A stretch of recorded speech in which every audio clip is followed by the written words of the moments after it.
بسم اللہ الرحمن الرحیم۔ کامیاب لوگ اپنے فیصلوں سے دنیا بدل دیتے ہیں اور کمزور لوگ دنیا کے ڈر سے اپنے فیصلے بدل دیتے ہیں۔ عبادات اگر کردار پر مثبت اثر نہیں ڈال رہی ہیں تو عبادات پر پہر کرنے کی بجائے اپنی منافقت پر شرمندہ ہونا چاہیے۔ پتھر کو یوں تراشا نگینا بنا دیا، صحرا کو مسکرا کے مدینہ بنا دیا۔ دونوں جہاں کے پھولوں کی خوشبو نہ چھوڑ کر رب نے میرے نبی کا پسینہ بنا دیا۔ ایسا بنو کہ تم نہیں بلکہ لوگ تمہیں کونے سے ڈرے۔ رشتے اگر بگڑ جائے تو آگ لگانے والے بڑھ جاتے ہیں۔ آزمائش میں اللہ تعالیٰ اذیت دینے کے لیے نہیں، کچھ سکھانے کے لیے ڈالتا ہے۔ جتنی جلدی سیکھ لیں گے اتنی جلدی آزمائش ختم ہو جائے گی۔ انسان کی فطرت بھی عجیب ہے، وہ تنقید جیسی سچائی پر ناراض ہوتا ہے اور خوشامد جیسے دھوکے پر خوش ہوتا ہے۔ حضرت علی رضی اللہ تعالیٰ عنہ نے فرمایا، کسی کا ضرب دیکھنا ہو تو اسے عزت دو، فطرت دیکھنی ہو تو اسے آزادی دو، نیت دیکھنی ہو تو اسے قرض دے دو، خصلت دیکھنی ہو تو اس کے ساتھ کھانا کھاؤ، صبر دیکھنا ہو تو اس پر تنقید کر کے دیکھو، اور خلوص دیکھنا ہو تو اس سے مشورہ کر کے دیکھو۔ رشتوں کو ایسی خوبی سے نبھاؤ جیسے شہد کی مکھی پھولوں سے رس بھی لے لیتی ہے اور ان کا نقصان بھی نہیں ہونے دیتی۔ جانتے ہو انسان کسے کہتے ہیں؟ جس کے دل میں انسانیت، آنکھ میں احترام، الفاظ میں نرمی، اخلاق میں رحم دلی اور مقاصد میں اعلیٰ ضربی ہو۔ لوگوں میں دل سے خوشیاں تقسیم کیا کرو، یقین کیجیے بیماریاں خود ہی ختم ہو جائے گی۔ کسی کے لیے سکھ ڈھونڈنے والے کی ذات پر سکھ آسمان سے برستے ہیں۔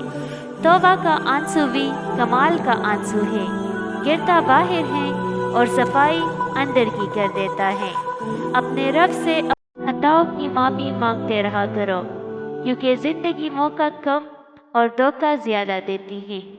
زلزلے سے جس طرح بھاگ کر لوگ گھروں اور دفتروں سے نکلتے ہیں، اسی طرح اگر اذان کی آواز سن کر نکلے تو زلزلے ہی نہ آئیں۔ مشکل چاہے چھوٹی ہو یا بڑی، اپنوں کو پہچاننے میں آسانی پیدا کر دیتی ہے۔ دنیا کو نہیں بلکہ دنیا بنانے والے کو راضی کر لو، کامیاب ہو جاؤ گے۔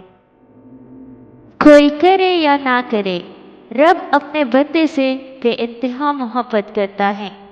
تینوں کو مانگ لیا کرو، ایمان، استقامت اور حیا۔ نماز میں ناغہ نہیں حاضری لگنی چاہیے۔ محبوب کو پتہ چلے کہ ہاں آیا ہے، چاہے سبق یاد ہے یا نہیں، مگر کلاس میں حاضر ہے۔ نفرتوں کے ہجوم میں ہم یہ بات بھول ہی گئے ہیں کہ کسی سے مسکرا کر بات کرنا بھی صدقہ ہے۔ جن لوگوں نے آپ کو دکھ دیے ان کو بھلا دیں، لیکن جنہوں نے سبق دیے ان کو یاد رکھیں۔ یہ راز کی بات ہے کہ سمندروں کا مالک ایک آنسو کو پسند کرتا ہے۔ قرض کا 1 روپیہ واپس لوٹانا 1000 روپے صدقہ کرنے سے زیادہ بہتر ہے۔ خود کا مقابلہ کسی سے نہ کرو، تم جیسے ہو بہترین ہو۔ انسانیت کا رشتہ بہت بڑا خزانہ ہے، اسے لباس، مذہب یا قومیت میں نہیں، انسان میں تلاش کرو۔ شیخ عبدالقادر جیلانی رحمۃ اللہ علیہ نے فرمایا، جب تک تیرا غرور اور غصہ باقی ہے اپنے آپ کو نیک لوگوں میں شمار مت کر۔ تعجب یہ نہیں کہ لوگ بھٹکے ہوئے ہیں، مسئلہ یہ ہے کہ ہر بھٹکا ہوا شخص دوسرے کو راہ راست پر لانا چاہتا ہے۔ عبادت کوئی دلیل نہیں، معاملات سے پتہ چلتا ہے کہ خدا کا خوف ہے کہ نہیں۔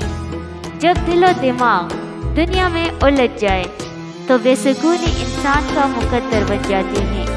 خود کو سلجھانے میں وقت گزارا کرے، کیونکہ یہی انسان کا سرمایہ اور معاشرے کا حسن ہے۔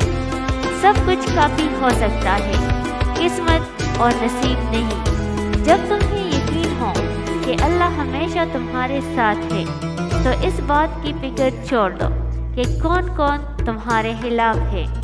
ہر چیز قسمت سے نہیں ملتی، کچھ چیزیں دعاؤں سے بھی ملا کرتی ہیں۔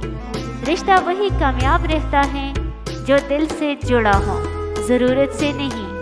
حسد اور گھمنڈ جب آدمی کے اندر داخل ہوتے ہیں تو وہ عقل کو باہر نکال دیتے ہیں۔ حضرت ابوبکر صدیق رضی اللہ تعالیٰ عنہ نے فرمایا، ہر چیز کے ثواب کا اندازہ ہے مگر صبر کے ثواب کا کوئی اندازہ نہیں۔ تمہیں اس دن پر رونا چاہیے جو نیکی کے بغیر گزار دیا۔ جب تمہارا کوئی رشتہ دار محتاج ہو تو پھر باہر صدقہ نہ دو۔